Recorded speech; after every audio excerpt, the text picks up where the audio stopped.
Hello students, आज हम लोग 10th अक्टूबर को जो पेपर होने जा रहा है 11th बैच का उसका डिस्कशन करेंगे। ठीक है। तो क्वेश्चन नंबर 61 से आते हैं हम लोग। क्वेश्चन नंबर 61 में क्या बोल रहा है कि हमारे पास दो नंबर P एंड Q, दो पॉजिटिव नंबर दिए हुए हैं एंड P प्लस Q का वैल्यू है हमारे पास 2 and P to the power 4 plus Q to the power 4 equal to है हमारे पास 272। तो क्वेश्चन में क्या बोल रहा है कि हमें एक क्वाड्रेटिक इक्वेशन फाइंड्स करने हैं जिनके रूट्स हैं P एंड Q। ठीक है। तो अगर कोई क्वाड्रेटिक इक्वेशन है जिसका रूट्स P एंड Q है तो वो क्वाड्रेटिक इक्वेशन क्या हो जाएगा, x square minus sum of roots plus product of roots equal to 0। अब क्वेश्चन में हमारे पास P प्लस Q दिया हुआ है, यानी P प्लस Q अपने पास कितना है 2 है, ये तो 2 आ जाएगा, बट हमें P इंटू Q का वैल्यू भी पता होना चाहिए। तो उसके लिए क्या करना होगा, ये दिए हुए इक्वेशन को हमें सॉल्व करना है। ठीक है। तो हम लोग इसको इक्वेशन 1 नाम रख देते हैं और इसको इक्वेशन 2। ठीक है। तो इक्वेशन 2 को हम लोग थोड़ा सिंप्लीफाई करते हैं। इसे क्या लिख सकते हैं, पी स्क्वायर का स्क्वायर और इसको क्यू स्क्वायर का स्क्वायर। अब यहां a square plus b square का फॉर्मूला यूज करते हैं। क्या आ जाएगा हमारे पास, p square plus q square का whole square minus 2 p q का स्क्वायर इक्वल टू 272। अब फर्दर यहां हमारे पास क्या है, p square plus q square है, तो इसको क्या लिख सकते हैं हम लोग फिर से, P प्लस क्यू का whole square minus 2 p q. ठीक है। और ये ओवरऑल का स्क्वायर है तो ये ओवरऑल का स्क्वायर हो जाएगा माइनस 2 पी क्यू का स्क्वायर इक्वल टू 272। ठीक है। अब हमारे पास P प्लस क्यू का वैल्यू दिया हुआ है, यहाँ P प्लस क्यू का वैल्यू रख देंगे तो ये आ जाएगा 4 माइनस 2 पी क्यू का whole square minus 2 p q का स्क्वायर इक्वल टू 272। अब हमें आगे क्या करना है, इसे सिंप्लीफाई कर लेंगे। यहाँ a माइनस बी का होल स्क्वायर का फॉर्मूला अप्लाई कर देंगे। ठीक है। तो ये PQ में क्वाड्रेटिक बन जा रहा होगा, तो PQ में क्वाड्रेटिक बन रहा है तो उसको सॉल्व कर लेंगे। तो इसको सिंप्लीफाई करने के बाद हमारे पास आ जाएगा PQ का square minus 8PQ minus 128 equal to 0। और इसको फर्दर सिंप्लीफाई करेंगे तो आ जाएगा PQ equal to 8 plus minus 24 divided by 2। और यहां से आ जाएगा PQ इक्वल टू 16 और माइनस 8। ठीक है। अब क्वेश्चन में क्या दिया हुआ है कि P एंड Q जो है वो पॉजिटिव रियल नंबर है, यानी उसका जो प्रोडक्ट होगा वो भी पॉजिटिव होगा, तो निगेटिव वाले को हम लोग कंसीडर नहीं करेंगे। तो PQ इक्वल टू 16 ये पॉसिबल नहीं है। अब PQ आ गया 16 और P प्लस Q आ गया 2, तो हमारा जो क्वाड्रेटिक इक्वेशन है वो हो जाएगा x square minus 2x plus 16 equal to 0, यानी कि अपना जो ऑप्शन डी है वो करेक्ट आंसर हो जाएगा। ऑप्शन डी अपना करेक्ट आंसर है। नेक्स्ट क्वेश्चन पे आते हैं हम लोग,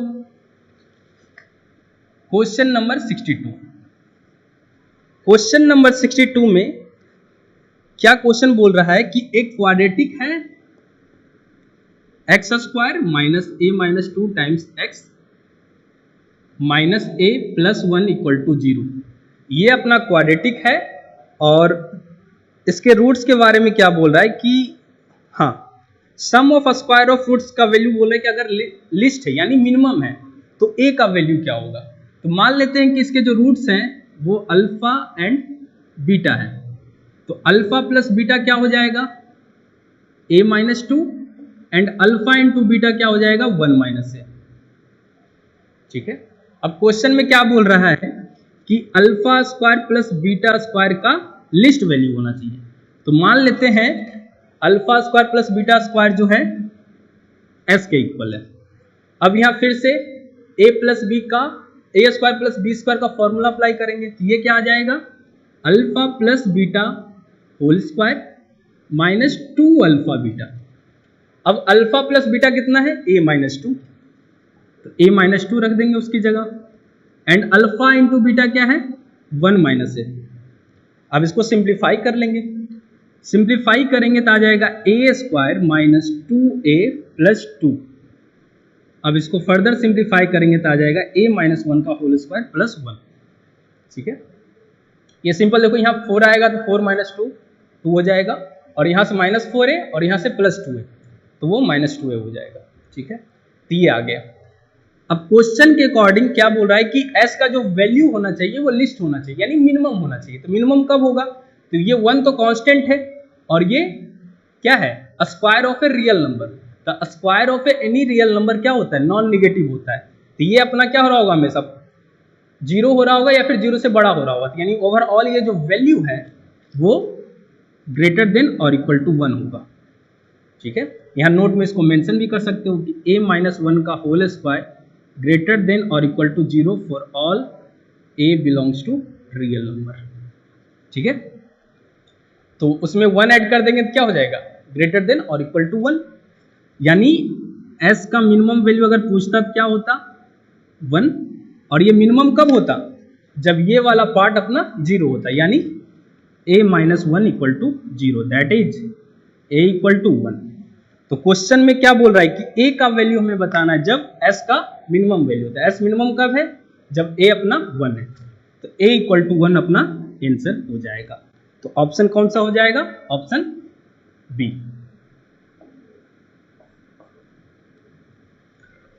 नेक्स्ट क्वेश्चन पे आते हैं हम लोग।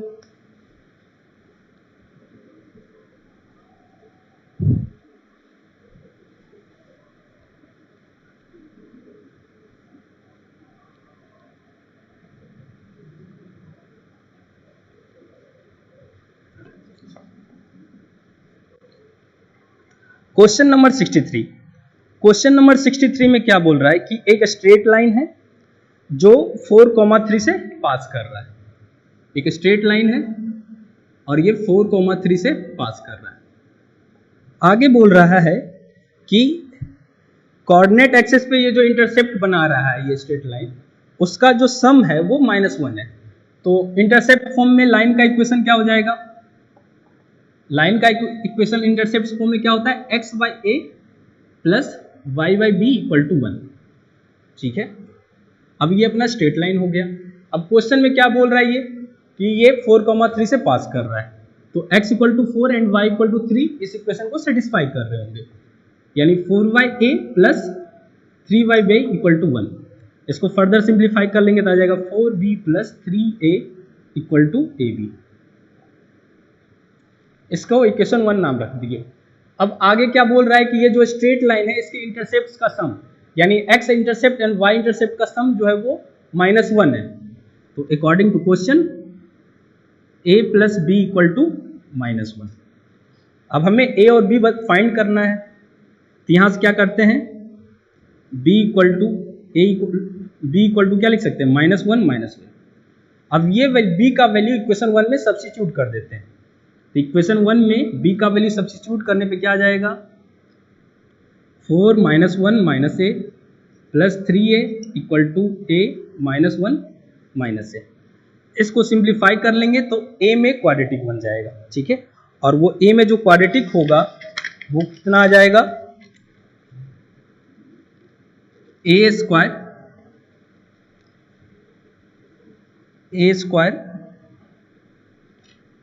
हाँ a square -4 equal to 0।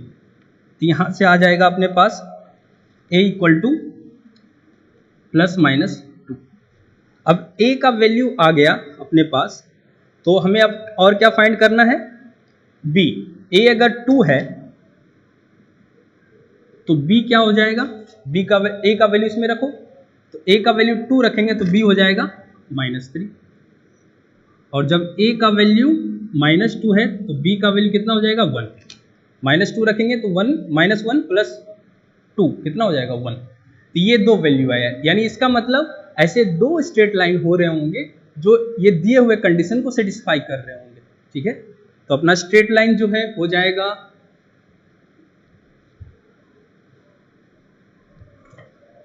X y a, first वाले केस में x y two plus y upon minus three equal to one, और दूसरा लाइन क्या होगा x y minus two plus y upon one equal to one. ठीक है, तो option को चेक करेंगे हम लोग, एंड ये अपना ऑप्शन नंबर डी, डी जो है करेक्ट आंसर हो जाएगा, answer D.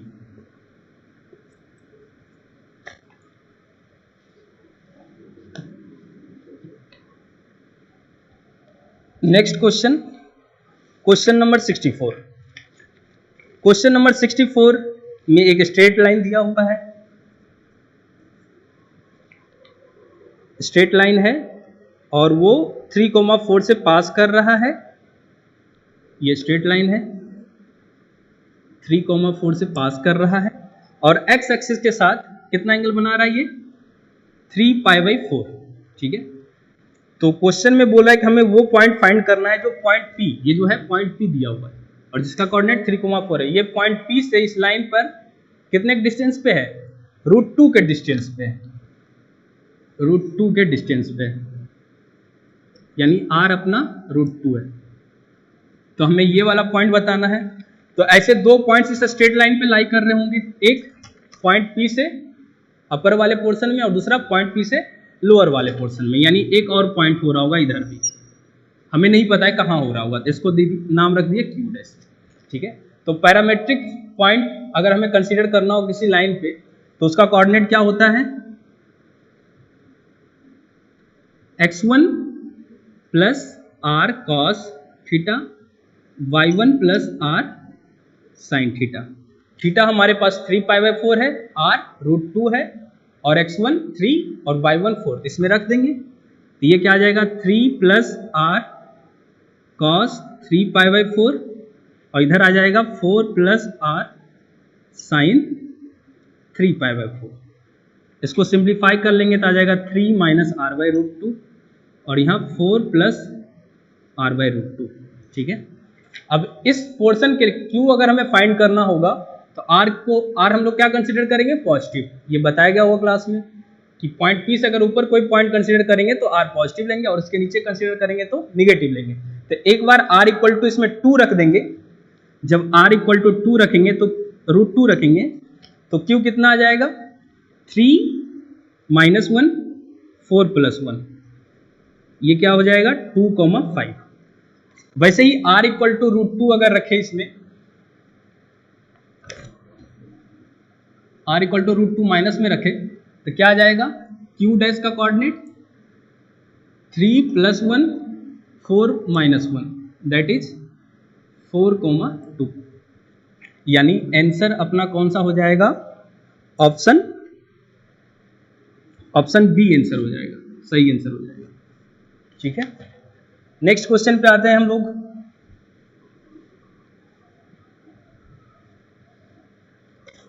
Question number 65। Question number 65 बोल रहा है कि दो स्ट्रेट लाइन है और वो इंटरसेक्ट कर रहे हैं किसी पॉइंट पे, और जिस पॉइंट पे वो इंटरसेक्ट कर रहे हैं वो पॉइंट क्या होना चाहिए इंटीग्रल पॉइंट्स होना चाहिए। इंटीग्रल पॉइंट्स का मतलब उसका x coordinate as well as y coordinate क्या होने चाहिए इंटीजर होने चाहिए। तो ये दो स्ट्रेट लाइन है x minus 4y equal to 1 और दूसरा ax plus 3y equal to 1, ये दो स्ट्रेट लाइन है। तो ये दोनों को सॉल्व कर लेंगे एक्स वाई के लिए। ठीक है, सॉल्व करेंगे तो पॉइंट ऑफ इंटरसेक्शन जो है, पॉइंट ऑफ इंटरसेक्शन हमारे पास आ जाएगा 7/4a प्लस 3 और y कोऑर्डिनेट जो होगा वो आ जाएगा 1 माइनस a 4a प्लस 3। ठीक है, इसको सॉल्व कर लेंगे, यही आ रहा होगा। अब पॉइंट ऑफ इंटरसेक्शन आ गया। अब क्वेश्चन के अकॉर्डिंग ये भी इंटीजर होना चाहिए, एक्स कोऑर्डिनेट भी एंड वाई कोऑर्डिनेट भी। तो 7/4a प्लस 3 क्या होना चाहिए इंटीजर होना चाहिए, इक्वल टू इंटीजर। तो अब न्यूमरेटर में 7 है तो 4a प्लस 3 जो होगा वो 7 से तो कम ही होना चाहिए। 7 से तो कम होना चाहिए और 7 से कम होना चाहिए, इतना हमें पता है। ठीक है, तो 4a प्लस 3 क्या क्या हो सकता है? तो 4a प्लस 3 हो सकता है कि ये 1 हो जाए, अगर डिनोमिनेटर 1 है तब भी ये ओवरऑल इंटीजर होगा, या फिर डिनोमिनेटर -1 है तब भी ये इंटीजर हो सकता है। ठीक है, और क्या पॉसिबिलिटी है? अब अगर डिनोमिनेटर 2 होगा तो नहीं हो सकता इंटीजर, अगर डिनोमिनेटर 3 है तब भी ये इंटीजर नहीं हो सकता है, 4 तब भी नहीं होगा। कब हो रहा होगा? जब डिनोमिनेटर 7 हो। जब डिनोमिनेटर 7 है तब भी इंटीजर हो जाएगा। वैसे ही अगर -7 होगा तब भी इंटीजर हो जा रहा होगा, तो +-7। अब क्या और कोई फर्दर पॉसिबिलिटी है? अगर डिनोमिनेटर 8 हो जाए तो इंटीजर होगा ही नहीं, ओवरऑल वैल्यू इसका 1 से कम हो जाएगा। अगर -8 है तब भी नहीं हो जाएगा, यानी और कोई पॉसिबिलिटी यहाँ नहीं है। ठीक है, अब यहाँ से सॉल्व कर लेंगे, तो हर एक केस के लिए a का वैल्यू हम लोग निकाल लेंगे। जब 4a प्लस 3 1 है तो a आ जाएगा अपने पास -1/2। ठीक है, सॉल्व कर लेना है हमें, और जब -1 कंसीडर करेंगे तो a आ जाएगा अपना -1, और जब 7 है, जब 7 कंसीडर करेंगे तो a अपना आ जाएगा 1, और जब -7 कंसीडर करेंगे तो a आ जाएगा अपना 5/2 निगेटिव में, -1/2 और यहाँ -5/2। ये सारे वैल्यू आ गए a का। ठीक है, तो हम लोग बस अभी जो सॉल्व किए हैं वो x कोऑर्डिनेट को इंटीजर बनाया है, जबकि y कोऑर्डिनेट भी इंटीजर होना चाहिए। और हमें क्या पता चला कि x coordinate a = -1/2, a = -1, a = 1 and a = -5/2 पर इंटीजर है, और किसी भी a के वैल्यू पर ये इंटीजर नहीं होगा। अब हम लोग क्या करेंगे, चेक कर लेंगे कि a = -1/2 पर y कोऑर्डिनेट इंटीजर है या नहीं है। ठीक है, तो यहाँ रख देते हैं, a = -1/2 रखेंगे तो डिनोमिनेटर अपना क्या आ जाएगा, -1/2 रखेंगे तो ये -2 + 3 यानी 1 हो गया। ठीक है, और न्यूमरेटर में a = -1/2 रखेंगे तो 1 माइनस माइनस यानी 1 + 1/2 यानी 3/2 हो गया, यानी y कोऑर्डिनेट 3/2 के इक्वल हो गया। यानी इस केस में y कोऑर्डिनेट, y में मान ले रहा हूं, y कोऑर्डिनेट क्या है, 1 - a/4a + 3। इस केस में कितना आ रहा है, 3/2। जब a = -1 है तो -1 यहां रखेंगे तो न्यूमरेटर हो जाएगा 2, न्यूमरेटर हो जाएगा 2, और डिनोमिनेटर क्या हो जाएगा, अगर -1 रखेंगे तो -1, यानी ये भी पॉसिबल है, इंटीजर है, दिख रहा है हमें। अब a = 1 रखे, a = 1 रखे तो यहाँ कितना आ गया, 4 + 3 7, और डिनोमिनेटर न्यूमरेटर 0, 1 - 1 0, तो इस केस में भी ये इंटीजर हो रहा है। अब a = -5/2 रखेंगे तो -5/2 यहाँ रखे तो अपने पास क्या आ गया, -5/2 रखेंगे तो यह आ जाएगा -10 + 3 7 यानी -7, और न्यूमरेटर क्या आ जाएगा, 1 - 1 + 5/2। ठीक है, तो ये भी इंटीजर नहीं हो रहा है, सिंप्लीफाई कर लेंगे, यानी ये भी इंटीजर नहीं है, ये भी नहीं है, ये दो इंटीजर हो रहा है जिसको मैं सर्कल किया हूं। यानी a के दो ऐसे वैल्यू पॉसिबल है जिसके लिए x coordinate as well as y coordinate क्या हो रहा है, इंटीजर हो रहा है। तो क्वेश्चन में क्या पूछ रहा है, नंबर ऑफ पॉइंट्स। ठीक है, तो नंबर ऑफ पॉइंट्स कितने हो जाएंगे, number of possible values of a कितने हो जाएंगे, आंसर 2, a = -1 एंड a = 1। ये दो वैल्यू पर इन दोनों का पॉइंट ऑफ इंटरसेक्शन जो होगा वो एक इंटीग्रल पॉइंट्स हो रहा होगा। ठीक है, क्वेश्चन नंबर 66,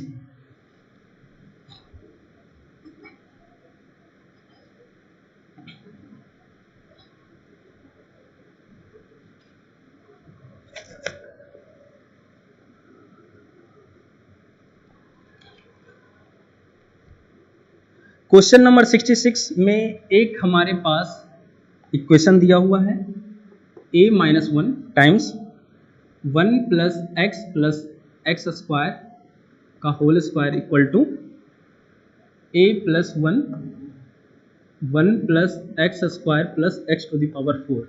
अब क्वेश्चन में बोल क्या रहा है कि अगर इस पॉलिनोमियल के रूट्स, सारे रूट्स इमेजिनरी हो तो a के पॉसिबल वैल्यू हमें बताने हैं, a का वैल्यू क्या होगा।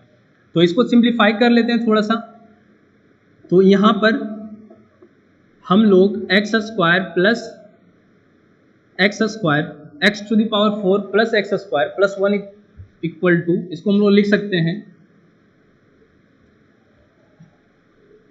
एक्स स्क्वायर का square plus 2x square plus 1 minus x square. ठीक है, अब ये जो है ये हो जाएगा अपना एक्स स्क्वायर प्लस 1 का होल स्क्वायर माइनस इधर वाला एक्स स्क्वायर। अब ये ए स्क्वायर माइनस बी स्क्वायर के फॉर्मूले में है, तो इसको हम लोग लिख सकते हैं x square plus 1 plus x, और इधर क्या हो जाएगा x square plus 1 minus x, यानी सिंप्लीफाई करने के बाद आ जाएगा x square plus x plus 1 and ये x square minus x plus 1। ठीक है, यानी इसकी जगह हम लोग ये लिख सकते हैं। तो अपना जो इक्वेशन है वो क्या हो जाएगा, a minus 1 x square plus x plus 1 का whole square equal to a plus 1 x square plus x plus 1 into x square plus x square minus x plus 1। ठीक है, अब इसको फर्दर सिंप्लीफाई करेंगे तो क्या आ जाएगा x square plus x plus 1, या फिर ऐसे भी सोच सकते हो कि x square plus x plus 1 जो है ये कभी जीरो नहीं होगा, क्योंकि ये जो क्वाड्रेटिक है इसके जो डी होंगे हमेशा निगेटिव होंगे, यानी ये कभी जीरो नहीं है, यानी इस फैक्टर को हम लोग डायरेक्ट कैंसिल आउट कर सकते हैं। कैंसिल आउट क्यों किए, क्योंकि x square plus x plus 1 जो होगा ग्रेटर देन जीरो होगा, हमेशा ग्रेटर देन जीरो हो रहा होगा, यानी अगर इसको जीरो की इक्वेट कर रहे होंगे तो यहाँ से जो रूट्स आएंगे वो हमेशा इमेजिनरी आ रहे होंगे।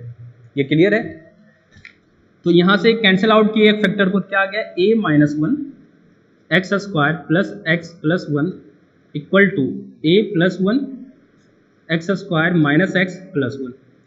अब इसको सिंप्लीफाई कर लेंगे हम लोग, सिंप्लीफाई करेंगे तो आ जाएगा हमारे पास x square minus a x plus 1 equal to 0, यानी ये जो क्वाड्रेटिक बना इसके रूट्स क्या होने चाहिए, इमेजिनरी होना चाहिए। ठीक है, तो इमेजिनरी होने का कंडीशन क्या है, d लेस देन 0, यानी ए स्क्वायर माइनस 4 लेस देन 0। तो इसको सिंप्लीफाई करेंगे तो आ जाएगा a greater than 2, a greater than minus 2 and a less than 2। ठीक है, तो अपना आंसर क्या हो जाएगा, ऑप्शन सी।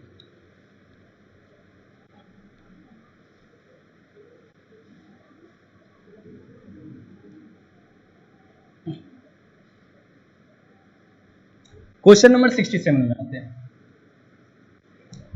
दो क्वाड्रेटिक हमारे पास दिए हुए हैं,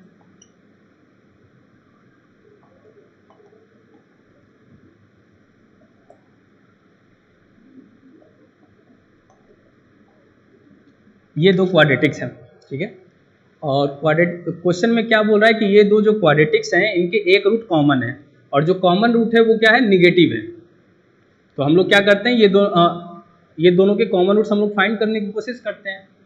तो दो ऑप्शन है, इसको ये दोनों को सब्ट्रैक्ट कर लें, इक्वेशन 2 को 2 से मल्टीप्लाई करके, या फिर ऐसा भी सोच सकते हैं कि इक्वेशन 2 के रूट्स फाइंड करना आसान है।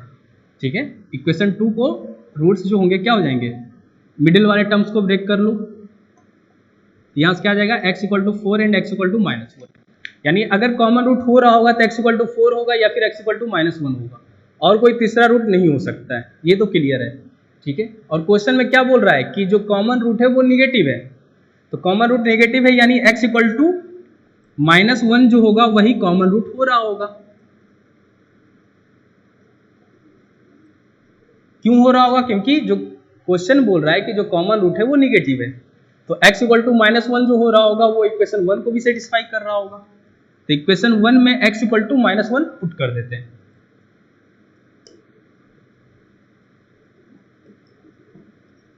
तो यहां से k अपना जो होगा आ जाएगा -3, यानी आंसर जो है वो ऑप्शन बी हो जाएगा।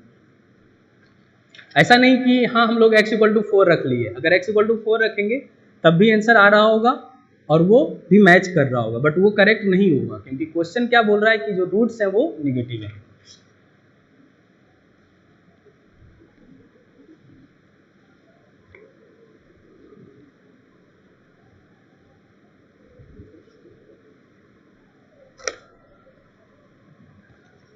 Next question, question number 68।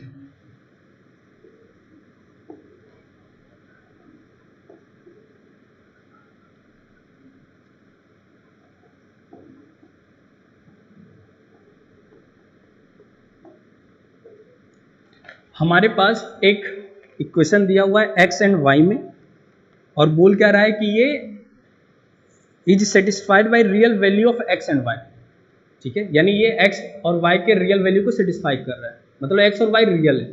ठीक है, तो y का वैल्यू हमें फाइंड करना है। तो y का वैल्यू फाइंड करना है तो क्या किए, जो इक्वेशन दिया होता है उसको x में क्वाड्रेटिक के फॉर्म में रिप्रेजेंट कर लिए। ठीक है, क्वाड्रेटिक बना लिए x में। अब x अपना रियल है, x इज रियल। अगर x रियल है और एक ये x में क्वाड्रेटिक है तो इसका d क्या हो रहा होगा, ग्रेटर देन और इक्वल टू 0। ठीक है, किसी भी क्वाड्रेटिक इक्वेशन का रूट्स अगर रियल है तो d क्या होता है, ग्रेटर देन और इक्वल टू 0 होता है। तो इसको सिंप्लीफाई कर लिए, यहाँ 12 हो जाएगा। इसको सिंप्लीफाई कर लिए तो आ गया, यानी वाई स्क्वायर लेस देन और इक्वल टू 1, यानी y belongs to close interval from -1 to -1। ठीक है, तो अपना आंसर हो जाएगा ऑप्शन सी।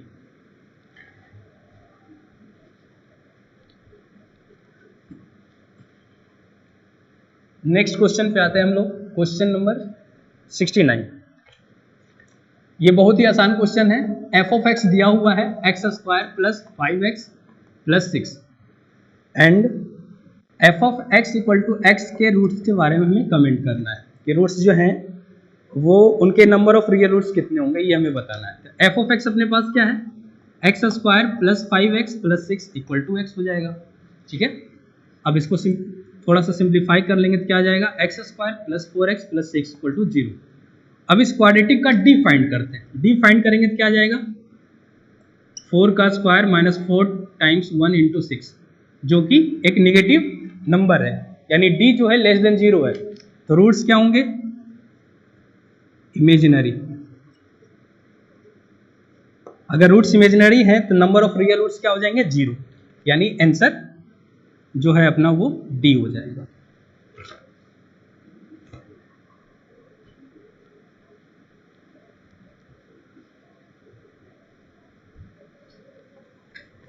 क्वेश्चन नंबर 70 में आते हैं हम लोग।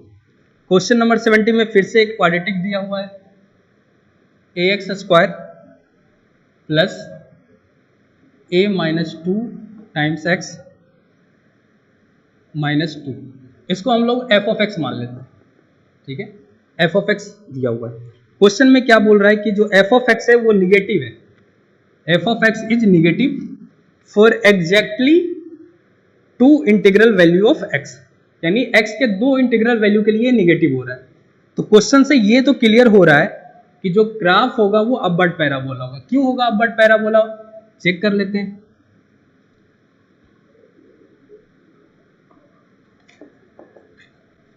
अगर सपोज कि अपवर्ड पैराबोला नहीं है, ठीक है, इस केस में ये जो ग्राफ होगा इनफाइनाइट तक जा रहा होगा, ये वाला भी ब्रांच इनफाइनाइट तक जा रहा होगा। तो बहुत सारे x के इंटीग्रल वैल्यू के लिए जो f ऑफ x होगा वो निगेटिव हो जाएगा। ठीक है, तो इसलिए ये वाला पार्ट नहीं हो रहा होगा। कौन सा हो रहा होगा, अपवर्ड पैराबोला हो जाएगा, या फिर वर्टिकली अपवर्ड पैराबोला हो जाएगा। तो हमारे पास पैराबोला ये वाला पूरा होगा। अब क्वेश्चन में क्या बोल रहा है कि ये एग्जैक्टली 2 इंटीग्रल वैल्यू के लिए निगेटिव हो रहा है। इसका मतलब अगर इसके रूट्स अल्फा एंड बीटा हैं तो अल्फा और बीटा के बीच में ऐसे 2 इंटीजर्स आने चाहिए, एग्जैक्टली 2 इंटीजर्स आने चाहिए, तभी तो निगेटिव हो रहा होगा। अगर बीटा से इधर लिए कोई भी वैल्यू लेंगे तो उसके लिए f ऑफ x पॉजिटिव, अगर अल्फा के लेफ्ट में लिए कोई x का वैल्यू लेंगे तो उसके लिए भी f ऑफ x पॉजिटिव होगा, क्योंकि ये अपवर्ड पैराबोला यानी a तो ग्रेटर देन 0 है ही। ठीक है, अब क्या करते हैं हम लोग, इसके रूट्स फाइंड करने की कोशिश करते हैं। तो इसके रूट्स जब हम लोग फाइंड कर रहे होंगे ax² plus a minus 2 into x minus 2 equal to 0, तो इसके जो रूट्स हैं सिंपल मेथड से इसको फाइंड करेंगे तो जो रूट्स हैं वो आ जाएगा x इक्वल टू -1 और दूसरा 2/a, ये 2 रूट्स आ जाएंगे इसको सॉल्व करेंगे तो। ठीक है, अब x इक्वल टू -1 आया और दूसरा x इक्वल टू 2/a आया, तो a क्या है, पॉजिटिव, यानी 2/a क्या होगा, पॉजिटिव। ठीक है, तो अल्फा अपना हो जाएगा -1 एंड बीटा जो है अपना क्या हो जाएगा 2/a। ठीक है, अब x इक्वल टू -1 पे 0 है, तो इसके जस्ट बाद वाला कौन सा इंटीजर होगा? 0, यानी x इक्वल टू 0 पे एफ ऑफ एक्स निगेटिव होना चाहिए, प्लस इसके बाद कौन सा आएगा इंटीजर x इक्वल टू 1, तो x इक्वल टू 1 पे भी निगेटिव होना चाहिए। अब इसके बाद कौन सा इंटीजर होगा? x इक्वल टू 2, तो x इक्वल टू 2 अगर इधर आया कहीं तो उसके लिए भी निगेटिव हो जाएगा। बट क्वेश्चन में क्या बोल रहा है कि जो एफ ऑफ एक्स है वो x के एग्जैक्टली दो इंटीग्रल वैल्यू के लिए निगेटिव हो रहा है, यानी x इक्वल टू 2 रूट्स के बीच में लाई नहीं करेगा। अगर लाई नहीं कर रहा है तो वो किधर लाई कर रहा होगा? इधर लाई कर रहा होगा, ठीक है। ये जो रूट्स है x इक्वल टू 2/a इसके राइट में लाई कर रहा होगा, या फिर हो सकता है वो यहाँ पे लाई कर जाए, रूट्स के इक्वल हो जाए, रूट्स के साथ कोइंसाइड कर जाए, तब भी ये पॉसिबल है। यानी एफ ऑफ 0 क्या होगा? लेस देन 0, वो तो दिख ही रहा है। एफ ऑफ 1 भी क्या होगा? लेस देन 0 होगा। एंड एफ ऑफ 2 क्या हो जाएगा? तो एफ ऑफ 2 जो होगा वो ग्रेटर देन और इक्वल टू 0 होना चाहिए, ठीक है। तो ये तीन इनक्वालिटी को सॉल्व कर लेंगे हम लोग, और इसको सॉल्व करेंगे, या फिर ऐसा सोच सकते हो कि जो 2/a है, ठीक है, एक तो ये मेथड है ही, या फिर ऐसा सोच सकते हो कि 2/a जो है 1 और 2 के बीच में लाई कर रहा है, तो 2/a जो होगा 1 से ज्यादा होगा और 2 से कम होगा। फिर 2 के इक्वल भी हो सकता है 2/a, तो इक्वल कर दो, तो यहां से क्या आ जाएगा? a लेस देन 2 और and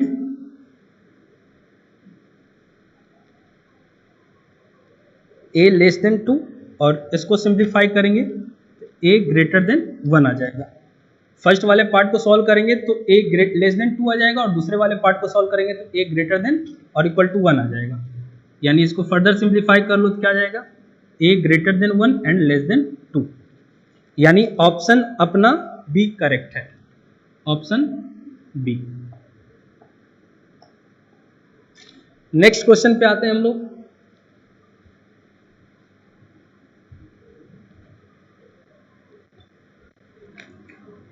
question number 71। Question number 71 में दो पॉजिटिव नंबर दिए हुए हैं, और क्या बोल रहा है कि उन दो पॉजिटिव नंबर का जो अर्थमेटिक मीन है वो ये सेम नंबर का जो ज्योमेट्रिक मीन होगा उसका 2 टाइम्स है, तो 2 टाइम्स रखती है, ठीक है। a और b पॉजिटिव नंबर है और उसका arithmetic mean a plus b/2, geometric mean √ab, और रिलेशन क्या है am gm में? तो am जो है gm का 2 टाइम्स है, तो 2 टाइम्स का इक्वल हो गया am अपना। अब इसको सिंप्लीफाई कर लेते हैं,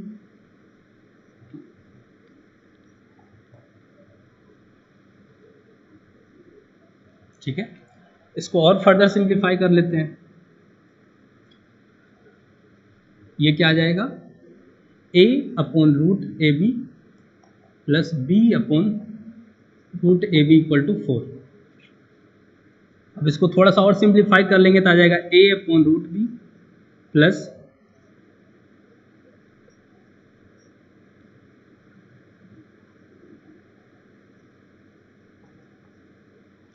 अब √a/b को हम लोग कुछ मान लेते हैं, ठीक है, t मान लेते हैं।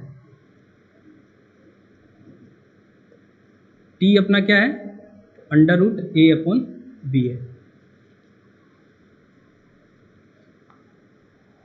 अब t में क्वाड्रेटिक बन जाएगा ये, t² minus 4t plus 1 equal to 0। अब यहाँ से इसको सिंप्लीफाई कर लेंगे, सिंप्लीफाई करेंगे तो आ जाएगा t equal to 4 plus minus 16 minus 4 divided by 2, यानी आ जाएगा 2 प्लस माइनस √3। ये अपने पास आ गया t का वैल्यू, t यानी √ab a/b equal to 2 plus √3 और दूसरा 2 माइनस √3। अब क्वेश्चन में दिया हुआ है कि a जो है b से ज्यादा है, a ग्रेटर देन b, यानी a/b जो होगा वो 1 से बड़ा हो रहा होगा। तो फर्स्ट वाले केस में 2 प्लस √3 है, तो 2 प्लस √3 जो होगा वो 1 से ज्यादा हो रहा है, यानी ये पॉसिबल है। सेकंड वाले को चेक करते हैं, तो 2 माइनस √3 का वैल्यू 1.7 के अराउंड हो रहा होगा, एक 1.732, तो 2 में 1.73 माइनस करेंगे तो ये क्या हो रहा होगा, लेस देन 1 हो जाएगा। 2 minus root three less than 1 हो जाएगा, यानी ये वाला वैल्यू पॉसिबल नहीं है। यानी a अपॉन बी क्या हो गया, 2 प्लस रूट थ्री का स्क्वायर। ठीक है, इसको हम लोग फर्दर ऐसे लिख सकते हैं, 2 प्लस रूट थ्री का स्क्वायर एंड डिनोमिनेटर में क्या है, तो 1 है, और 1 को हम लोग क्या लिख सकते हैं इस केस में, 2 का स्क्वायर माइनस रूट थ्री का स्क्वायर। 2 का स्क्वायर 4 हो जाएगा और रूट थ्री का स्क्वायर 3 हो जाएगा, 4 माइनस 3 1 हो जाएगा, यानी ऐसा लिख सकते हैं। अब डिनोमिनेटर में a square minus B square का फॉर्मूला अप्लाई कर देते हैं, तो आ जाएगा 2 प्लस रूट थ्री का square upon 2 plus root three into 2 minus root three. ठीक है, तो एक फैक्टर कैंसिल आउट हो जाएगा, तो यहां से आ जाएगा a by b equal to 2 plus root three upon 2 minus root three. ये अपना आंसर हो जाएगा, यानी ऑप्शन बी करेक्ट हो जाएगा।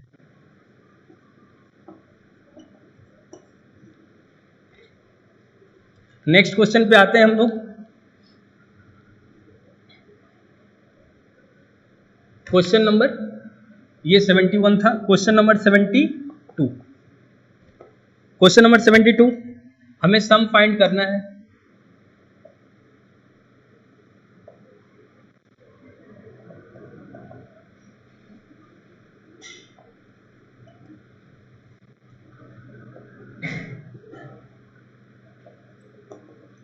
ये जा रहा है और हमें सम ऑफ फर्स्ट 16 टर्म्स फाइंड करने हैं। जब n अपना 16 है तब हमें इसका सम फाइंड करना है। ठीक है, तो सबसे पहला काम क्या होगा, इसका जनरल टर्म हम लोग फाइंड करें। तो जनरल टर्म के लिए हमें क्या करना होगा, आइडेंटिफाई करना होगा पैटर्न क्या है। तो फर्स्ट वाले टर्म को लिख सकते हैं 1 का क्यूब प्लस 1 अपॉन 1। ठीक है, दूसरे वाले टर्म को क्या लिख सकते हैं, 1 का क्यूब प्लस 2 का क्यूब न्यूमरेटर में, और डिनोमिनेटर में क्या लिख सकते हैं, 1 प्लस 3। ठीक है, वैसे ही तीसरा जो टर्म है उसको लिख सकते हैं 1 का क्यूब प्लस 2 का क्यूब प्लस 3 का क्यूब।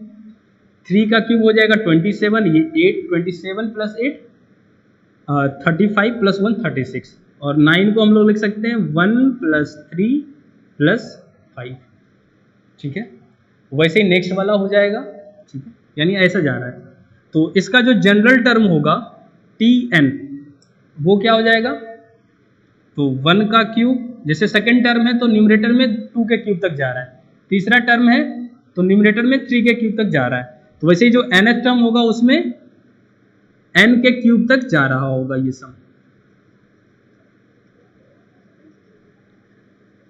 एंड डिनोमिनेटर में जैसे पहला टर्म है तो पहला टर्म का डिनोमिनेटर में एक ही टर्म है, दूसरे वाले में 2 टर्म है सम में और वो एपी में है, तीसरे में 3 टर्म है और वो एपी में है, तो वैसे इसमें भी एपी में हो रहा होगा।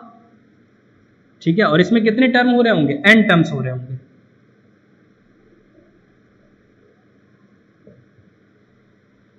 अब हम इसका सम निकाल लेते हैं। सम क्या हो जाएगा, तो न्यूमरेटर में जो है वो क्या है, sum of cube of first n natural number. तो इसका फॉर्मूला क्या होता है, n into n plus 1 divided by 2 का होल स्क्वायर। ये न्यूमरेटर का सम हो गया। डिनोमिनेटर में तो एपी है, तो एपी का फॉर्मूला अप्लाई कर दो, n by 2 first term plus 2n minus 1 n minus 1 into 2। ये हो गया डिनोमिनेटर में सम का फॉर्मूला। अब इसको सिंप्लीफाई कर लेंगे, इसको सिंप्लीफाई करेंगे तो हमारे पास आ जाएगा Tn equal to n into n plus 1 divided by 4।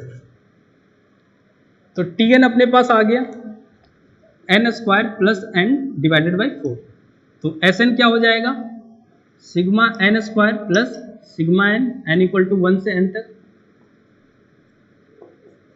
और 4 डिनोमिनेटर में चला जाएगा। ठीक है, अब ये Sn आ गया, यहाँ तो सिंपल इसका फॉर्मूला यूज करना है। ठीक है, तो फॉर्मूला यूज करेंगे तो क्या आ जाएगा, n into n plus 1 2n plus 1 divided by 6, इधर n into n plus 1 divided by 2 और यहाँ 1 बाई 4। तो हमें क्या फाइंड करना है, n इक्वल टू 16 पे जो सम होगा, तो इसी में n की जगह 16 रख देंगे और सिंप्लीफाई कर लेंगे। तो सिंप्लीफाई करने के बाद ये आ जाएगा 486, ठीक है, सिंप्लीफाई कर लेंगे 486 नहीं 446 आ जाएगा। बस इसमें n इक्वल टू 16 पुट करना है हमें, ठीक है। नेक्स्ट क्वेश्चन पे आते हैं 73।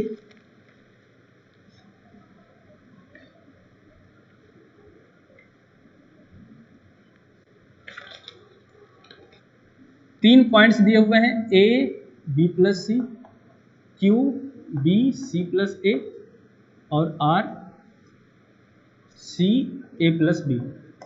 ये तीन पॉइंट्स हैं और क्वेश्चन में क्या बोल रहा है कि इस प्रकार से ये तीन पॉइंट्स हैं कि p q equal to q r, ठीक है, p q equal to q r है। तो डिस्टेंस फॉर्मूला अप्लाई कर देंगे। तो डिस्टेंस फॉर्मूला अप्लाई करेंगे तो क्या आ जाएगा, a minus b plus a minus b का होल स्क्वायर, और इधर क्यू आर में अप्लाई करेंगे तो क्या आ जाएगा, b माइनस सी का स्क्वायर प्लस b माइनस सी का स्क्वायर, ठीक है। इसको फर्दर सिंप्लीफाई कर लेंगे तो आ जाएगा a minus b equal to plus minus b minus c, ठीक है। अब क्या हो गया, अब हमें इसको सॉल्व कर लेंगे। एक बार प्लस साइन लेंगे तो क्या आ जाएगा, a minus b equal to b minus c, और माइनस साइन लेंगे तो क्या आ जाएगा, c माइनस बी, ठीक है। तो फर्स्ट वाले केस में आ जाएगा b equal to a plus c by two, और दूसरे वाले केस में a माइनस बी को c माइनस बी के इक्वल करेंगे तो आ जाएगा a इक्वल टू सी। तो ये पॉसिबल नहीं होगा। क्यों नहीं होगा, क्योंकि जब a इक्वल टू सी रखेंगे तो फर्स्ट वाला पॉइंट क्या हो जाएगा, a b प्लस ए, ठीक है, और लास्ट वाला पॉइंट क्या हो जाएगा, a प्लस बी, यानी point q, point p and point r same हो जाएगा। आई बात समझ में, तो कोई मतलब नहीं रहेगा, और ये भी सेम हो जाएगा, यहाँ भी ये डिफरेंट रहेगा। तो q और r सेम पॉइंट हो जाएगा, तो तीन डिफरेंट पॉइंट हो ही नहीं रहे होंगे, ठीक ना। तो फिर ये p q equal to q r का कोई मतलब नहीं रह जाएगा, इसलिए ये पॉसिबल नहीं है। यानी तो क्या पॉसिबल हो रहा होगा, b equal to a plus c by two. अब b equal to a plus c by two है तो अपना ये किसका कंडीशन होता है, एपी का, यानी ए बी सी किस में होगा, एपी में होगा, यानी ऑप्शन ए जो है अपना करेक्ट आंसर है।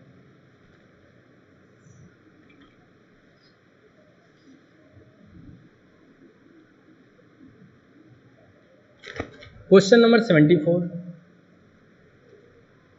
क्वेश्चन नंबर 74 में क्या बोल रहा है कि एक दो पॉइंट दिए हुए हैं 0,0 एंड 9,12, और इस पे कोई एक पॉइंट लाई कर रहा है जो इसको ट्राइसेक्ट कर रहा है, ठीक ना।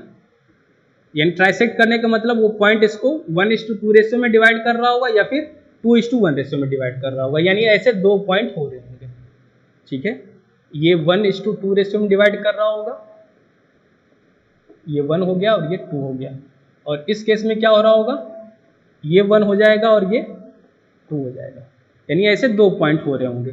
तो r का कोऑर्डिनेट मान लेते हैं कि r का जो कोऑर्डिनेट है वो अल्फा कॉमा बीटा है। तो फर्स्ट वाला केस अगर 1:2 रेशियो में हम लोग अगर इसको कंसीडर करें, फर्स्ट r के लिए क्या हो रहा होगा, r जो हो रहा होगा वो इसको 2:1 रेशियो में डिवाइड कर रहा होगा। तो अल्फा क्या हो जाएगा, 2 times 9 plus 1 times 0 divided by 3, 6, and beta क्या हो जाएगा, 2 टाइम्स 12 प्लस 0 डिवाइडेड बाई 3, यानी ये 8 हो जाएगा। यानी r का जो कोऑर्डिनेट है वो 6,8 हो जाएगा। वैसे ही q का कोऑर्डिनेट हमें फाइंड करना है, तो q का कोऑर्डिनेट मान लेते हैं गामा एंड डेल्टा है। तो गामा क्या हो जाएगा, तो q जो है ये जो लाइन सेगमेंट है उसको 1:2 रेशियो में डिवाइड कर रहा है, तो गामा क्या हो जाएगा 1 × 9 डिवाइडेड बाई 3, एंड डेल्टा क्या हो जाएगा 1 × 12 प्लस 0 डिवाइडेड बाई 3। तो ये कितना आ जाएगा 4, और यहाँ से ये कितना आ जाएगा 3। तो इस केस में q का कोऑर्डिनेट क्या हो जाएगा 3,4, यानी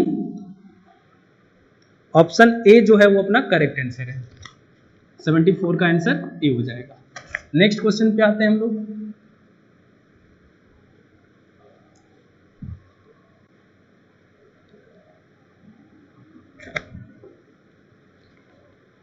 सेवेंटी फाइव में दो बोल रहा है कि पॉइंट P जो है वो इस लाइन पे लाई कर रहा है, 3x plus 2y equal to 13। इस पे कौन सा पॉइंट लाई कर रहा है? तो A कोमा B, ये पॉइंट P है, तो A कोमा B इसको सेटिस्फाई कर रहा होगा, तो 3a plus 2b equal to 13, ये पहला इक्वेशन हो गया। फिर आगे क्या बोल रहा है कि पॉइंट Q जो है वो इस लाइन पे लाई कर रहा है, पॉइंट Q का कोऑर्डिनेट दिया हुआ है b कोमा a, तो b कोमा a इसको सेटिस्फाई कर रहा होगा, क्या हो जाएगा 4b minus a equal to 5। अब 1 and 2 को सॉल्व कर लेंगे, 1 and 2 को सॉल्व करेंगे, ठीक है, तो a का जो वैल्यू है वो आ जाएगा 3 एंड b का वैल्यू जो है वो आ जाएगा 2, ठीक है। तो क्वेश्चन क्या बोल रहा है कि जो लाइन PQ है, P और Q को ज्वाइन करने वाला जो लाइन है उसका इक्वेशन क्या होगा? तो P ये हो गया और ये Q हो गया, P का कोऑर्डिनेट क्या हो जाएगा 3,2 और इसका 2,3, तो इसका M क्या हो जाएगा, स्लोप निकाल लो, तो y2 minus y1 3 minus 2 2 minus 3 that is minus 1, तो इक्वेशन हो जाएगा y minus 2 equal to minus 1 x minus 3, यानी x plus y equal to 5, यानी इसका ऑप्शन बी करेक्ट आंसर है।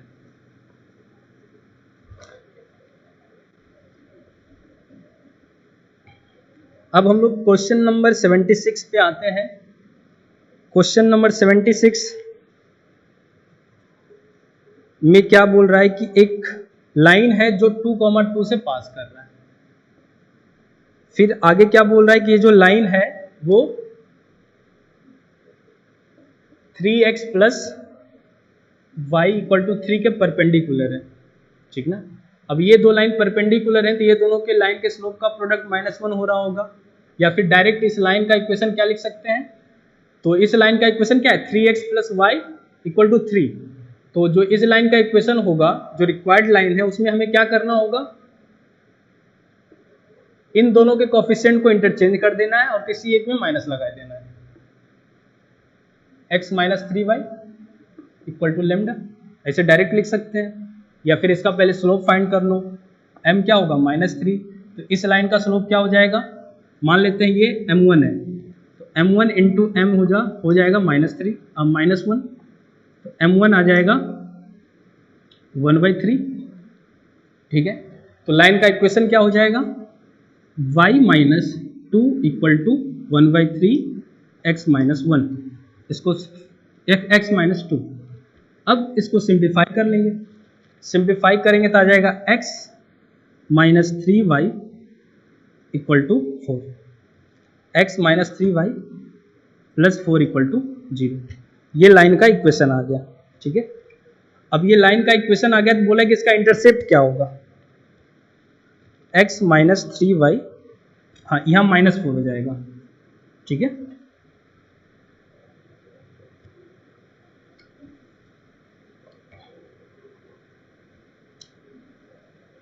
हाँ x माइनस 3y ये +4 हो जाएगा, ये अपना लाइन का इक्वेशन आ गया। अब लाइन का इक्वेशन आ गया तो इंटरसेप्ट चाहिए y इंटरसेप्ट, तो y इंटरसेप्ट कैसे आएगा, तो इसमें x की जगह 0 रख देंगे और y फाइंड कर लेंगे, तो x इक्वल टू 0 रखने पर y कितना आ गया 4/3, यानी y इंटरसेप्ट जो है वो 4/3 के इक्वल होगा, यानी ऑप्शन डी करेक्ट आंसर हो जाएगा। यहां से भी हम लोग डायरेक्ट इसको सॉल्व कर सकते हैं और यहां से भी जैसे सॉल्व करने कर सकते हैं। क्वेश्चन नंबर 77,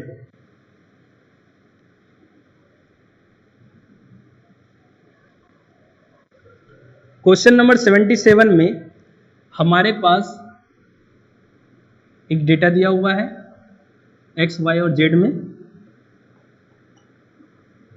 और फिर क्या बोल रहा है कि अगर x, y एंड z जो है वो अगर पॉजिटिव रियल नंबर है तो हमें x square y cube z to the power 5 का मैक्सिमम वैल्यू बताना है, ठीक ना। तो सिंपल हमें यहाँ क्या अप्लाई करना होगा, AMGM या फिर अर्थमेटिक वेटेड मीन्स और ज्योमेट्रिक वेटेड मीन्स, ठीक है। तो हमें x पे पावर 2 चाहिए, तो x पे पावर 2 कब आएगा, जब 4x को 2 इक्वल पार्ट में डिवाइड करेंगे, तो यहाँ पे हम लोग 2 नंबर ले लेते हैं 2x 2x, ठीक है। अब y पे पावर 3 चाहिए, तो y पे पावर 3 कैसे आएगा, तो 7y को 3 इक्वल पार्ट्स में डिवाइड कर दो। फिर z पे पावर 5 चाहिए, तो 5z को 5 इक्वल पार्ट में डिवाइड कर दो, क्या आ जाएगा, z z z z and z। ये 5 नंबर्स हो गए। टोटल नंबर्स कितने हो गए, 5 + 3 8 + 2 10।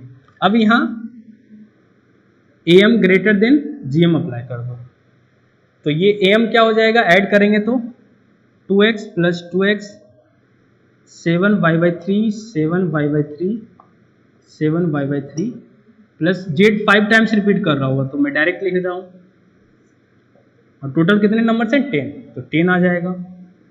और ज्योमेट्रिक मीन क्या हो जाएगा, तो ये सबका मल्टीप्लिकेशन, तो मल्टीप्लाई करेंगे, अब मल्टीप्लिकेशन का 1/10 रूट, ठीक ना, तो मल्टीप्लाई करेंगे तो क्या आ जाएगा, 2x 2 बार रिपीट कर रहा होगा तो पावर 2, 7y/3 3 टाइम्स रिपीट कर रहा होगा तो पावर 3, और z 5 टाइम्स रिपीट कर रहा होगा तो पावर 5, और ओवरऑल टू द पावर 10।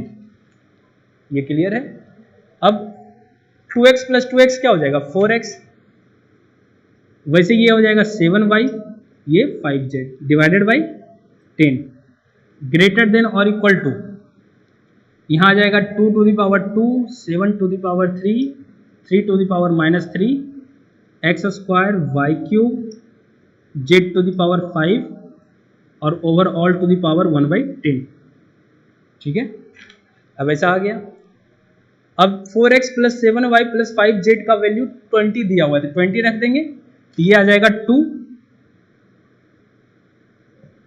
और यहाँ आ जाएगा 2 to the power 2 7 to the power 3 3 to the power -3 x² y³ z to the power 5 and overall to the power 1/10। अब आगे हमें इसका वैल्यू चाहिए, क्या करना होगा, बोथ साइड पावर 10 ले लेंगे और उसके बाद ये वाला जो कांस्टेंट पार्ट है उसको राइट साइड लेते चले जाएंगे। तो यहां से आ जाएगा अपने पास 2 to the power 2 7 to the power 3 3 to the power -3 x² y³ z to the power 5 less than और equal to 2 to the power 10, ठीक है। तो यहाँ से आ जाएगा x² y³ z to the power 5 less than 2 to the power 8 3 to the power 3 and 7 to the power 3। तो इसका मैक्सिमम वैल्यू क्या हो रहा होगा, तो ये वाला हो रहा होगा, इससे ज़्यादा ये मैक्सिमम नहीं हो सकता है, यानी आंसर अपना क्या हो जाएगा, ऑप्शन सी। ऑप्शन सी जो होगा अपना वो करेक्ट आंसर हो जाएगा। Question number 78।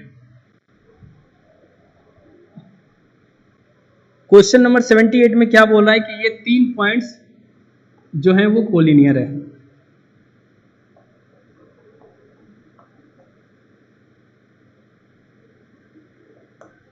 ये 3 पॉइंट्स क्या है, कोलिनियर है। तो कोलिनियर होने का कंडीशन क्या होगा, तो इन तीनों पॉइंट्स के द्वारा जो ट्रायंगल बनेगा उसका एरिया 0।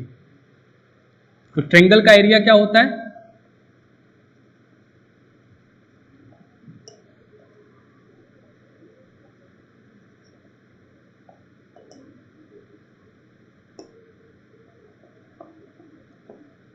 ट्रायंगल का एरिया ये 0 हो जाएगा। तो ट्रायंगल का एरिया अप्लाई करो।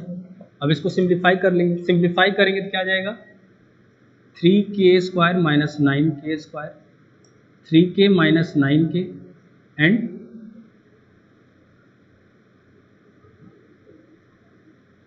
And 9k - k = 0। तो यहाँ से सॉल्व करेंगे तो आ जाएगा k = 0 और k = -3। तो k का 2 वैल्यू आ रहा है, k = -1/3। चेक कर लेंगे एक बार, k = -1/3 आएगा, -3 नहीं आएगा, -1/3 आएगा। k = 0 अगर लिए तो ये पॉइंट भी 0,0 हो जाएगा और ये पॉइंट भी 0,0 हो जाएगा, यानी ये दो सेम पॉइंट हो जाएगा, तो फिर कोलिनियर का कोई मतलब नहीं रह जाएगा, ठीक ना। इसलिए k 0 के इक्वल नहीं होगा, यानी k क्या हो रहा होगा, -1/3 के इक्वल हो रहा होगा।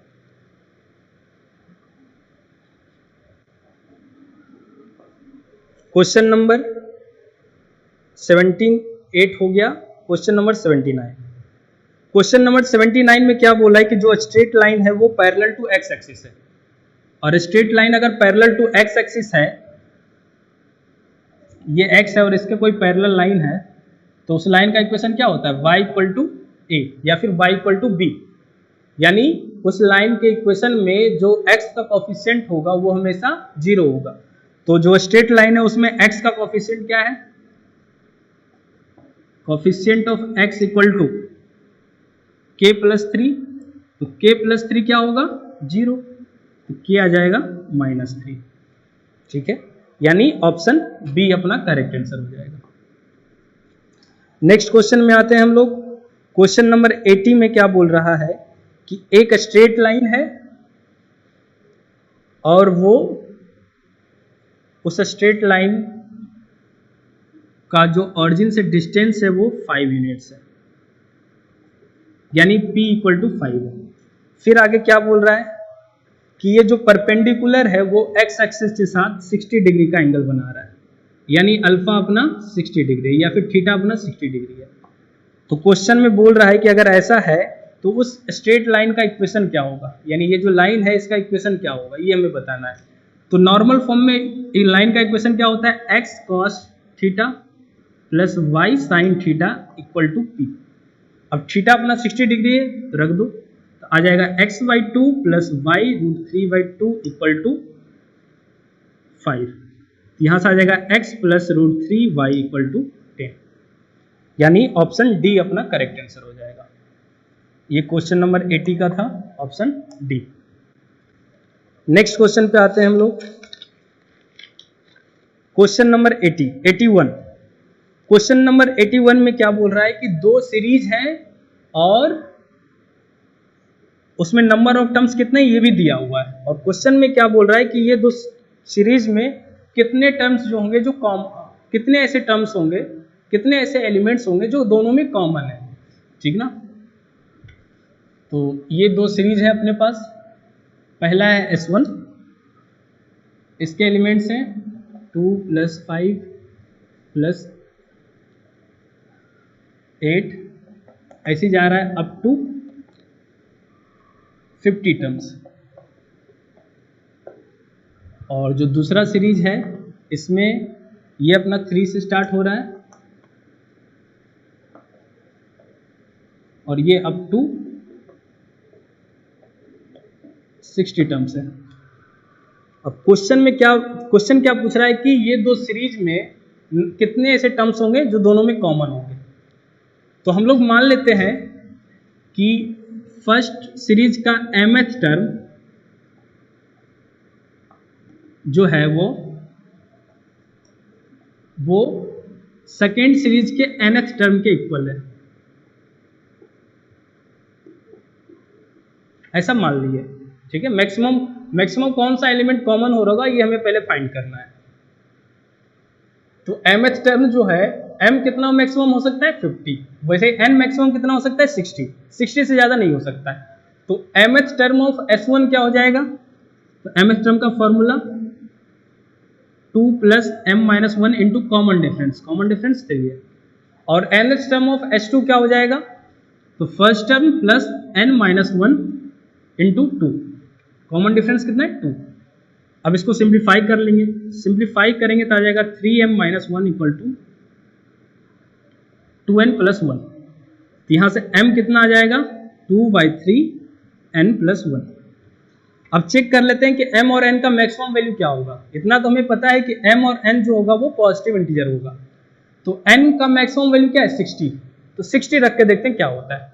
तो n इक्वल टू 60 रखे तो यह हो गया 60 + 1 61। तो 61 को 3 कंप्लीटली डिवाइड नहीं करेगा, यानी n इक्वल टू 61 जो है वो पॉसिबल नहीं है। n इक्वल टू 60 जो है पॉसिबल नहीं है। अब इससे एक कम पे चलते हैं, तो n equal to 59। n equal to 59 रखे तो ये क्या हो जाएगा 59 + 1 60, यानी इस केस में m जो है वो कितना हो जाएगा 2/3 इंटू 60 यानी 40। ठीक है, यानी इसका मतलब क्या हुआ कि सेकेंड सीरीज का 59th टर्म जो होगा वो पहले सीरीज का 40th टर्म के इक्वल हो रहा होगा, और यही जो होगा मैक्सिमम टर्म हो रहा होगा। तो किसी एक के हेल्प से हम लोग क्या करते हैं, वो वाला टर्म फाइंड कर लेते हैं जो कॉमन है। ठीक है। तो 40th टर्म क्या हो जाएगा, 40th टर्म ऑफ S1 क्या आ जाएगा, 2 + 40 - 1 × 3, ठीक है। तो ये कितना हो जाएगा, 40 × 3 120, 120 + 2 122 - 3 कितना हो जाएगा, 119। यानी अपना जो कॉमन टर्म वाला जो सीरीज होगा, जो दोनों में कॉमन हो रहा होगा, तो दोनों में कॉमन क्या हो रहा होगा, चेक कर लेते हैं। ऐसे ही जा रहा होगा। तो पहला टर्म कॉमन 5 है, दूसरा टर्म कॉमन क्या है, तो 11 है। तो जो कॉमन टर्म्स हैं वो क्या हो रहे होंगे, 5 फिर 11, ऐसे ही जा रहा होगा। 11 के बाद आ जाएगा 18, 11 के बाद 11 + 6 कितना हो जाएगा, 17, एंड सो ऑन, ऐसे ही जा रहा होगा। और लास्ट वाला जो कॉमन टर्म है वो 119 है। अब हमें बताना है कि ये कॉमन टर्म्स की संख्या कितनी है। तो ये जो कॉमन टर्म्स है वो ध्यान से देखोगे तो फिर से ये एक एपी बना रहा है, जिसका पहला टर्म 5 है, कॉमन डिफरेंस 6 है और लास्ट टर्म 119 है। तो मान लेते हैं नंबर ऑफ टर्म्स जो है इसमें, नंबर ऑफ कॉमन टर्म्स जो है वो कितने हैं, के है, ठीक ना। तो हम लोग क्या लिख सकते हैं, 119 = 5 + k - 1 × 6, ठीक है। तो यहाँ से अपने पास आ जाएगा k - 1 = 119 - 5 / 6, यानी k = 20।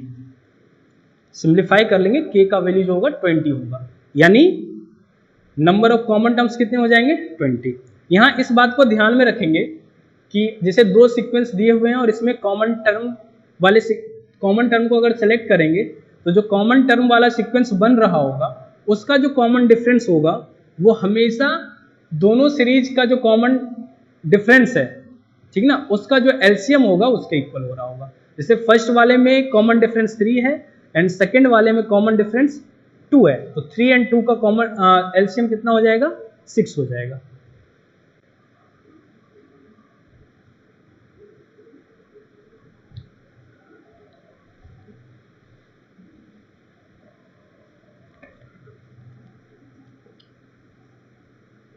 क्वेश्चन नंबर 82,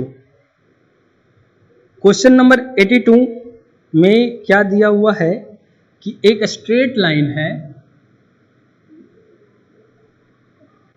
और वो स्ट्रेट लाइन पे एक पॉइंट लाई कर रहा है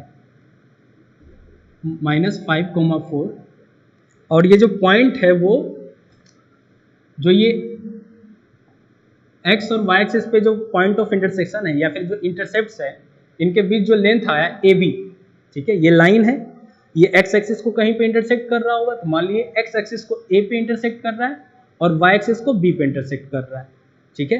तो जो क्वेश्चन में क्या बोला है कि जो लाइन सेगमेंट बना A से लेकर B तक AB, इसको एक पॉइंट है, मान लेते हैं ये पॉइंट R है, ये पॉइंट R जो है AB को 1:2 रेशियो में डिवाइड कर रहा है, यानी अगर ये 1 है तो ये 2 हो रहा होगा, ठीक है।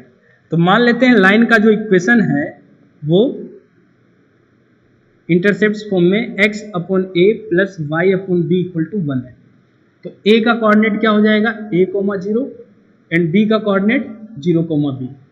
अब यहाँ पर सेक्शन फॉर्मूला अप्लाई करते हैं, तो -5 = क्या हो जाएगा, 2 × 1 + 0 / 3 एंड 4 = 1 × b + 0 / 3, ठीक है। तो यहाँ से a जो होगा अपना आ जाएगा -15/2 और b जो है अपना आ जाएगा 12। अब आगे क्वेश्चन में क्या बोल रहा है कि अब लाइन का इक्वेशन जो है, लाइन का इक्वेशन दिया हुआ है किसी फॉर्म में, तो लाइन का इक्वेशन क्या हो जाएगा, तो इसमें a और b का वैल्यू रख दिए तो क्या आ जाएगा, 2x/15 प्लस y/12 = 1। इसको फर्दर सिंप्लीफाई कर लेंगे तो आ जाएगा -8x + 5y = 16। इसको फर्दर सिंप्लीफाई करेंगे तो आ जाएगा 8x - 5y 8x - 5y + 60 = 0, ठीक है। अब क्वेश्चन में क्या दिया हुआ है कि ये जो लाइन है इसका इक्वेशन है 8x minus my plus n equal to 0। तो n कितना है अपने पास 60 है और m कितना है 5 है, तो n माइनस m कितना हो जाएगा 55। ठीक है। Question number 84। क्वेश्चन नंबर 84 में एक सीरीज दिया हुआ है और उसका सम दिया हुआ है s के इक्वल है। s इक्वल टू 1 का स्क्वायर प्लस 2 का स्क्वायर एंड सो ऑन 99 का स्क्वायर, ये सम दिया हुआ है। फिर आगे क्या बोल रहा है कि अगर ये सम s है और एक और सीरीज दिया हुआ है 2 का स्क्वायर प्लस 3 का स्क्वायर, 3 नहीं है यहाँ पर 4 है, प्लस 6 का स्क्वायर एंड सो ऑन 100 का स्क्वायर। ये जो सम है मान लेते हैं ये अपना x के इक्वल है, ठीक ना, ऐसा मान लेते हैं। तो क्वेश्चन के अकॉर्डिंग क्या बोल रहा है कि x जो है वो s प्लस म्यू के इक्वल है।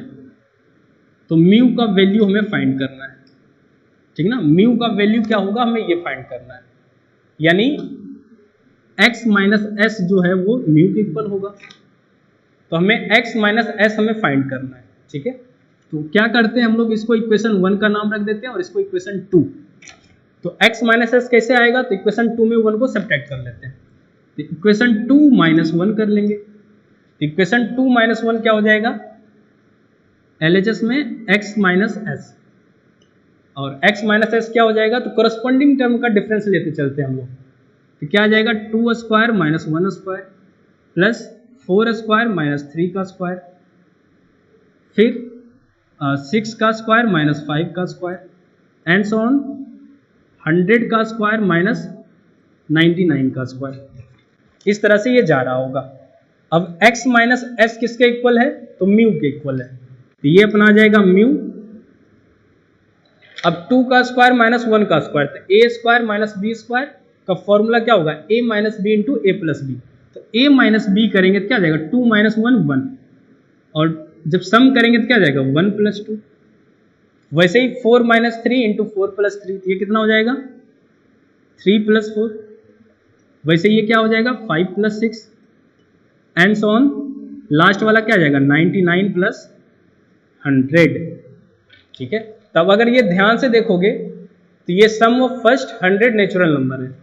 तो सम ऑफ फर्स्ट 100 नेचुरल नंबर का सम क्या होता है 100 इंटू 100 प्लस 1 यानी 101 डिवाइडेड बाई 2। तो ये आ जाएगा 5050, यानी म्यू का वैल्यू जो है वो 5050 को इक्वल होगा। Question number 85।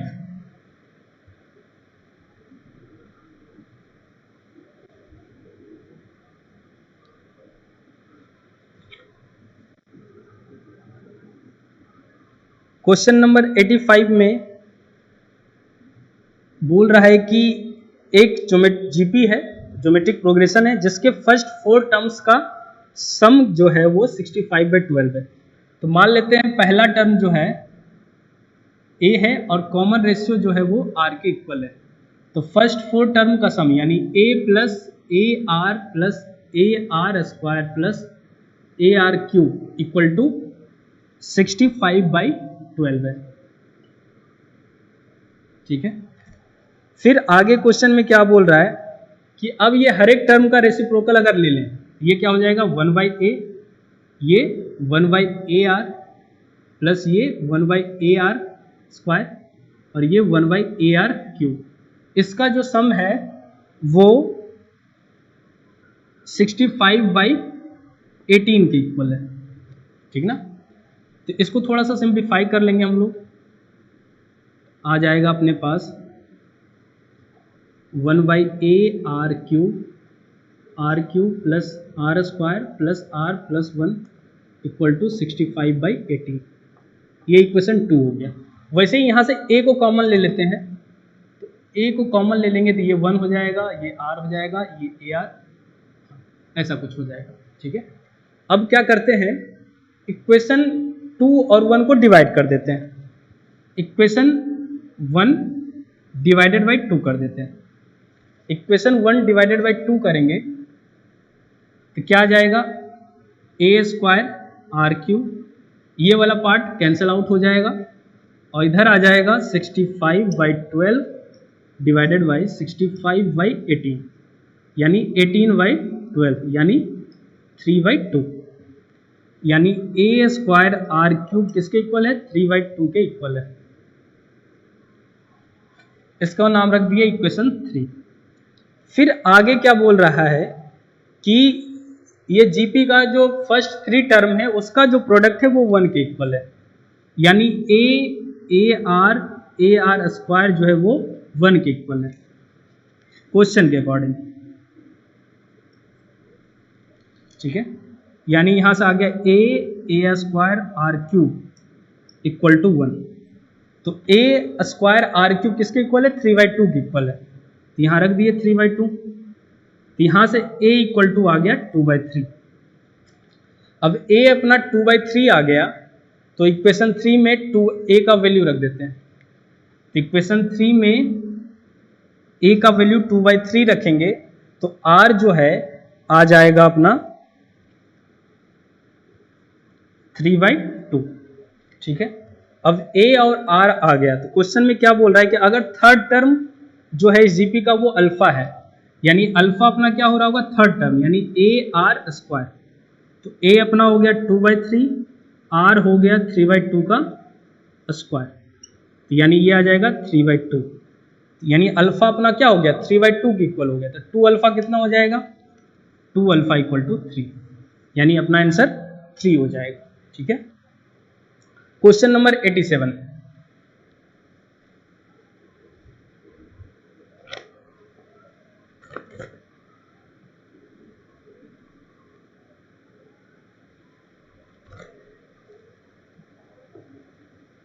क्वेश्चन नंबर 87 में एक क्वाड्रेटिक एक्सप्रेशन दिया हुआ है a-3x² plus 12x plus a+6 greater than 0। ऐसा बोला है कि कोई क्वाड्रेटिक एक्सप्रेशन है जो ग्रेटर देन 0 है for all x belongs to real number, ठीक है। तो अगर कोई क्वाड्रेटिक एक्सप्रेशन है वो हमेशा पॉजिटिव हो रहा है, इसका मतलब क्या है कि उसका जो लीडिंग कोएफिशिएंट है वो पॉजिटिव होगा एंड उसका जो डिस्क्रिमिनेंट है वो लेस देन 0 होगा। तो डिस्क्रिमिनेंट क्या हो जाएगा, 12 का square minus 4 into a-3 into a+6 less than 0। तो यहाँ से आ जाएगा a ग्रेटर देन 3, ठीक है। और इसको हम लोग सिंप्लीफाई कर लेंगे, इसको सिंप्लीफाई करेंगे तो आ जाएगा a-6 into a+9 greater than 0, ठीक है। इसको बस थोड़ा सा सिंप्लीफाई करना है तो ये आ जाएगा। तो यहाँ से आ जाएगा a ग्रेटर देन 6 और a लेस देन -9। अब ये दोनों में कॉमन क्या आ रहा है, तो 1 और 2 का इंटरसेक्शन ले लेंगे तो आ जाएगा a ग्रेटर देन 6। तो a का मिनिमम वैल्यू क्या होगा, मिनिमम क्या चाहिए, तो लिस्ट इंटीग्रल वैल्यू चाहिए। तो a का list integral value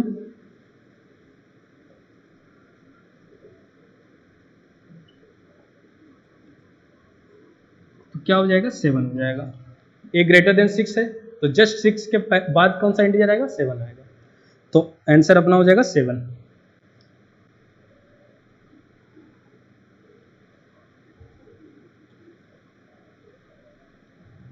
question number 88, question number 88 में क्या दिया हुआ है,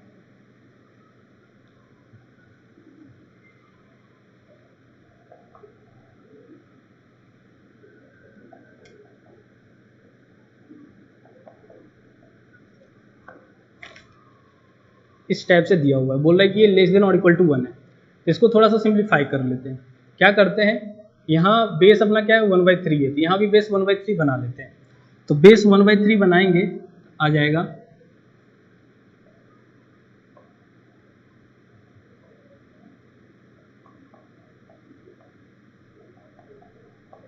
ठीक है। अब यहाँ लॉग का प्रॉपर्टी यूज करते हैं। अब बेस पे पावर 2 है तो ये पावर रेसिप्रोकल में चला जाता है, तो रेसिप्रोकल में लेते चले जाते हैं इसको।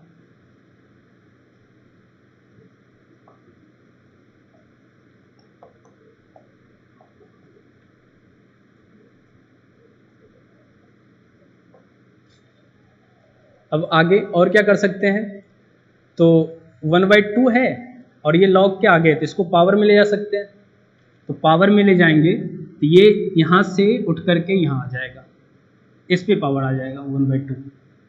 ठीक है, अब यहाँ का बेस और यहाँ का बेस सेम है तो ये किसके इक्वल होता है, ये आ जाएगा x² माइनस 10x/3 प्लस 1 के power 1/2 less than 1।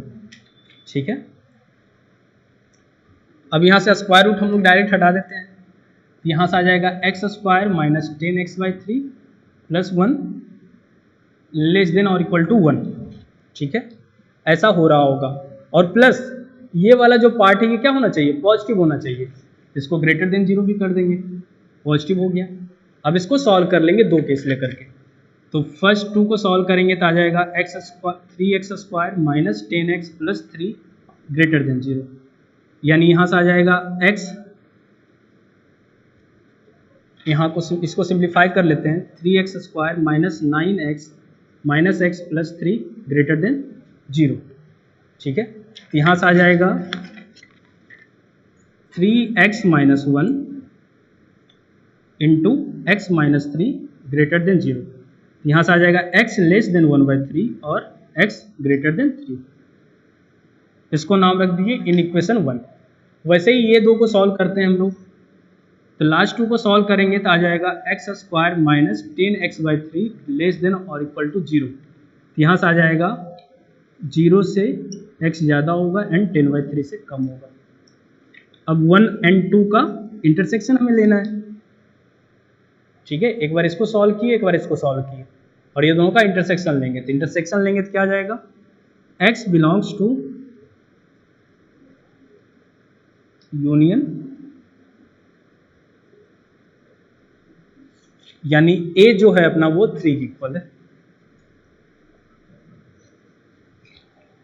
Question number 89,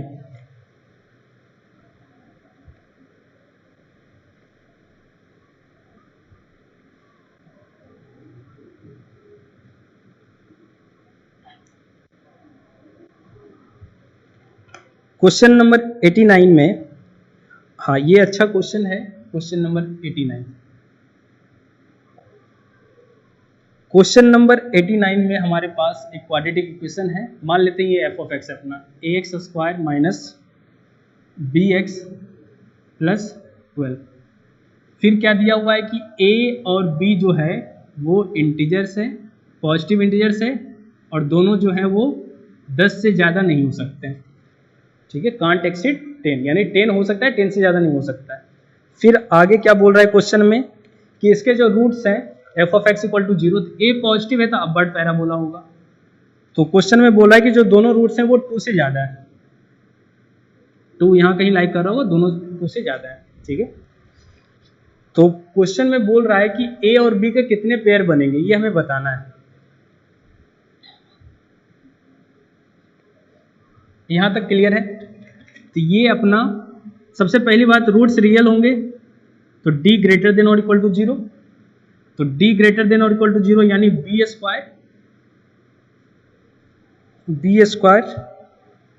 minus 48a, 12 है तो 48a ग्रेटर देन और equal to 0, that is b² greater than और इक्वल टू 48a। इसको मान लिए इन इक्वेशन 1। ठीक है, फिर ये वाला पॉइंट अपना क्या होगा, माइनस b/2a, तो माइनस b/2a 2 से ज़्यादा होगा, तो माइनस b क्या है यहाँ पे, तो ये b हो जाएगा, और 2a, तो ये 2a हो गया। ठीक है, इसके अकॉर्डिंग माइनस इंटू माइनस, तो माइनस ये प्लस हो गया, और a है तो 2a यहाँ आ जाएगा, ग्रेटर देन 2 यानी b जो है वो ग्रेटर देन 4a होना चाहिए, ये इन इक्वेशन 2। और क्या होना चाहिए, तो f(2) जो होगा वो पॉजिटिव होगा, f(2) ग्रेटर देन 0, तो x इक्वल टू 2 इसमें रख देंगे तो क्या आ जाएगा 4a minus 2b plus 12 greater than 0। तो यहां से अपने पास आ जाएगा b less than 2a plus 6। ठीक है, ये हो गया इन इक्वेशन 3। अब फ्रॉम 2 एंड 3, 2 और 3 से b ग्रेटर देन 4a है and b less than 2a plus 6 है। ठीक है, तो फर्स्ट और लास्ट को सॉल्व कर लेते हैं।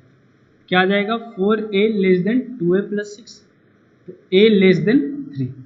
ठीक है, यानी a जो है 3 से ज़्यादा नहीं हो सकता है, यानी a का इंटीग्रल वैल्यू क्या पॉसिबल है 1 या फिर 2। यहां तक क्लियर हो रहा होगा। अब a का वैल्यू हमें पता चल गया, तो अगर a इक्वल टू 1 है तो इक्वेशन 1 के अकॉर्डिंग, इन इक्वेशन 1 के अकॉर्डिंग क्या होना चाहिए, बी स्क्वायर जो होना चाहिए वो ग्रेटर देन 48 होना चाहिए, ग्रेटर देन और इक्वल टू 48 होना चाहिए। एंड इक्वेशन 3 के अकॉर्डिंग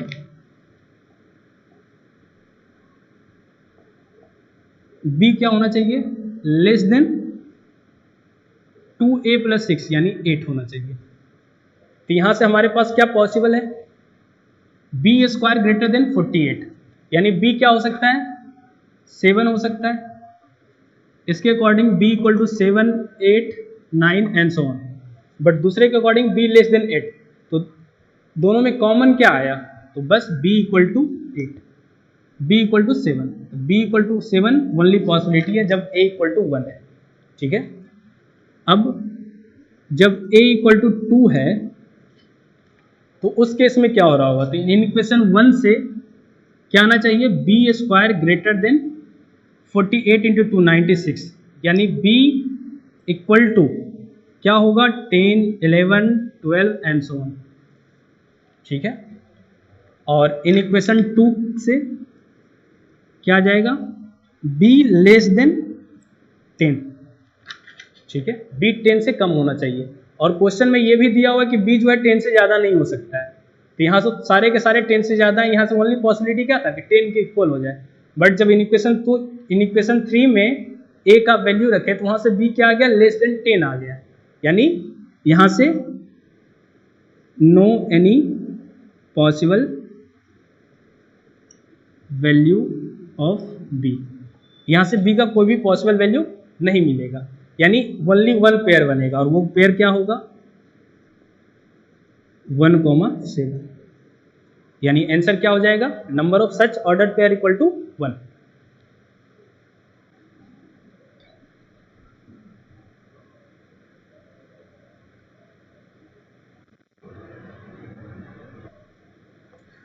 लास्ट क्वेश्चन में आते हैं हम लोग। ये बहुत ही आसान है। क्वेश्चन में दिया हुआ है एक क्वाड्रेटिक है x माइनस 2 के मॉडुलस में। ठीक है, और पूछ क्या रहा है कि सम ऑफ इसके जो रियल रूट्स हैं, इसके जितने भी सारे रियल रूट्स होंगे उसका सम क्या होगा। ठीक ना, तो कुछ लोग क्या करेंगे, अच्छा x माइनस 2 के मॉडुलस में क्वाड्रेटिक है तो सम ऑफ रूट्स क्या हो जाएगा -1/2। तो ये तो पॉसिबल ही नहीं है क्योंकि न्यूमेरिकल वैल्यू है, तो यहाँ से गलत हो जाएगा, फिर इसको लोग छोड़ देंगे। तो यहाँ ऐसे नहीं करेंगे हम लोग, यहाँ हमें सेपरेटली सॉल्व करना पड़ेगा कि x अपना आ क्या रहा है एक्चुअल में।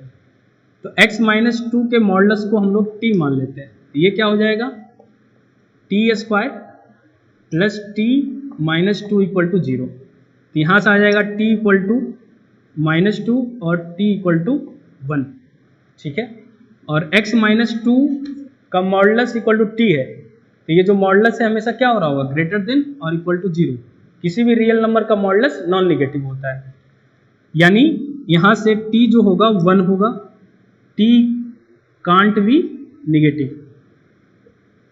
t नेगेटिव नहीं हो सकता है। ठीक है, क्योंकि t किसके इक्वल है, x माइनस 2 के मॉडुलस के इक्वल है। तो यहाँ से क्या आ जाएगा,